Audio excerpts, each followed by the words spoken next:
अहम खबर आई। इंसदादे दहशतगर्दी अदालत लाहौर ने सानिया 9 मई जिना हाउस केस में मुलजिम शाहरेज खान का 8 दिन का जिस्मानी रिमांड मंजूर कर लिया। इनकी गिरफ्तारी हुई थी और उसके बाद में ही अब ये अहम खबर सामने आई है।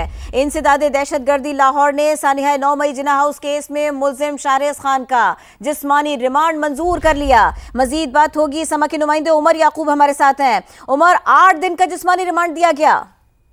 आज बिल्कुल गुज़िश्ता रोज बानी पीटीआई के भांजे शाहरेज को जमान पार्क से लाहौर पुलिस ने गिरफ्तार किया था। चूंकि पुलिस का दावा है कि शाहरेज सानिया 9 मई जिना हाउस हमले में मुलविस थे, तो इसलिए उनको गिरफ्तार करके आज इंसदादे दहशतगर्दी की अदालत में पेश किया गया, जहां पुलिस ने 30 रोज के रिमांड की इस्तदा की थी, जिस पर रिकॉर्ड तलब किया गया और रिकॉर्ड देखने के बाद 8 रोज का जिस्मानी रिमांड मंजूर कर लिया गया है और पुलिस अब मुलजिम को अपने साथ लेके वापस रवाना हो गई है। जिस पर वकील पीटीआई ने काफी एतराज लगाया है कि 27 माह तक पुलिस ने शाहरेज के मुतालिक कोई सबूत पेश नहीं किया, कहीं पर निशानदेही नहीं की कि ये भी मुलविस था, लेकिन इसको गिरफ्तार करके अब इस मुकदमे का हिस्सा बनाया जा रहा है। जी, बहुत शुक्रिया, आपने इस बारे में अपडेट किया। पाकिस्तान और अमरीका के ताल्लुकात में बड़ी पेशरफ्त मुतवक्के, सिफारती ज़राए बताते हैं। अमरीकी वज़ीर ख़ारिजा मार्को रूबियो के दौरे पाकिस्तान पर काम शुरू हो चुका। आपको बताएं, अमरीकी वज़ीर ख़ारिजा मार्को रूबियो का दौरा अक्टूबर में हो सकता है, ऐसा मुतवक्के है। अहम खबर पाकिस्तान और अमरीका के रिश्तों से जुड़ी। पाकिस्तान ने अमरीकी वज़ीर ख़ारिजा के दौरे के लिए तैयारियां भी शुरू कर दी हैं। सिफारती ज़राए ने बताया पाकिस्तान और अमरीका के ताल्लुकात, इसमें बड़ी पेशरफ्त मुतवक्के है। अहम दौरा होने जा रहा है, इस सिलसिले में काम शुरू हो चुका। अमरीकी वज़ीर ख़ारिजा मार्को रूबियो के दौरे पाकिस्तान पर काम शुरू हो गया। अमरीकी वज़ीर ख़ारिजा मार्को रूबियो का दौरा अक्टूबर में हो सकता है, ऐसा मुतवक्के है। एक तरफ तो अमरीका में उनके दौरे की तैयारियां हैं, दूसरी तरफ पाकिस्तान भर में अमरीकी वज़ीर ख़ारिजा के दौरे के लिए भी तैयारियां शुरू कर दी गई हैं। किस तरह से उनको वेलकम किया जाएगा, इस सिलसिले में तैयारियां शुरू कर दी गई हैं। नायब वजीर आजम इसहाक डार कल सुबह ढाका जाएंगे। जराए ये भी बताते हैं इसहाक डार की ढाका में बांग्लादेशी क़यादत के साथ अहम मुलाकातें होंगी। इसहाक डार एक रोज बाद ढाका से सऊदी अरब के लिए रवाना हो जाएंगे। इसहाक डार छत्ता में OIC वज़राए ख़ारिजा इजलास में शिरकत भी करेंगे। OIC इजलास में फ़लस्तीनियों के खिलाफ इसराइली मज़ालिम पर बातचीत की जाएगी। नायब वज़ीर आज़म इसहाक डार कल सुबह ढाका जाएंगे। इसहाक डार की ढाका में बांग्लादेशी क़यादत के साथ अहम मुलाकातें होनी है, ये उनके शेड्यूल का हिस्सा है। इसहाक डार एक रोज़ बाद ढाका से सऊदी अरब के लिए रवाना होंगे। इसहाक डार जद्दा में OIC वज़राए ख़ारिजा इजलास में शिरकत करेंगे। इस इजलास में OIC की इस अहम बैठक में फ़लस्तीन के मसले के ऊपर बात होगी, फ़लस्तीन के खिलाफ इसराइली मज़ालिम के ऊपर बात होगी, इस मसले के हल के ऊपर बात होगी। नायब वज़ीर आज़म इसहाक डार कल सुबह ढाका जाएंगे। इसहाक डार की ढाका में बांग्लादेशी क़यादत के साथ अहम मुलाकातें होनी है। इसहाक डार एक रोज के बाद में ढाका से सऊदी अरब के लिए रवाना हो जाएंगे।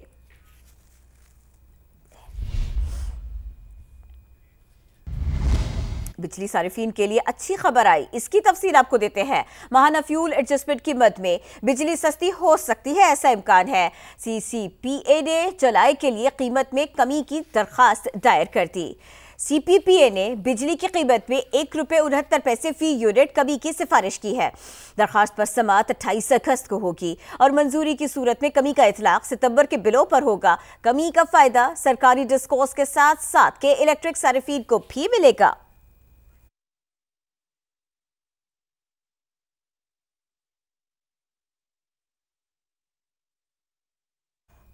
अहम बयान की बात करते हैं। वज़ीर इत्तलात पंजाब अस्मा बुखारी ने कहा 9 मई करने वाले और कराने वाले किसी मुआफ़ी के मुस्तहिक नहीं। 9 मई एक नाकाम बगावत थी जिसके तमाम शवाहिद मंजर आम पर आ चुके हैं।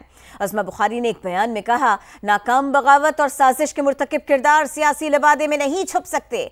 सियासत की आड़ में रियासत पर चढ़ाई और शहदा के मुजस्समे जलाकर कौन सी कौम की खिदमत की गई। नाकाम बगावत के किरदार इंतकामी सियासत का नाम देकर मजलूम नहीं बन सकते। कौम 9 मई के मास्टरमाइंड और सहूलतकारों का मुकम्मल एहतिसाब चाहती है। अहम खबर आई, पंजाब पुलिस के तरबियती निसाब में जदीद मज़ामीन का इजाफा। आर्टिफिशियल इंटेलिजेंस पंजाब पुलिस की तरबियत का हिस्सा बना दी गए। Artificial intelligence chatbots police courses में शामिल कर दिए गए। मज़ीद अपडेट करेंगे समा के नुमाइंदे जहांगीर खान। जी जहांगीर। जी, आर्टिफिशियल इंटेलिजेंस को बाकायदा तौर पर पुलिस ट्रेनिंग का हिस्सा बना दिया गया है और पहले मरहले में डीप सीक, चैट जीपीटी और जेमिनी समेत मुख्तलिफ artificial intelligence chat bots police courses में शामिल कर दिए गए हैं।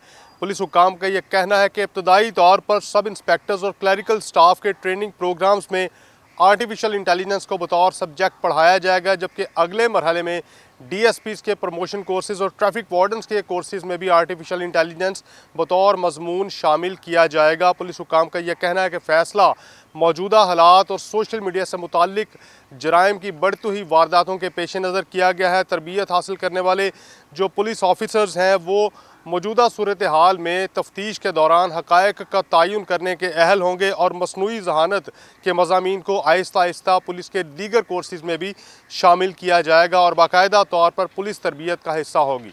जी जहांगीर खान, बहुत शुक्रिया, आपने इस बारे में अपडेट किया। गजर में ग्लेशियाई झीलें फटने से दरिया का पानी रुक गया।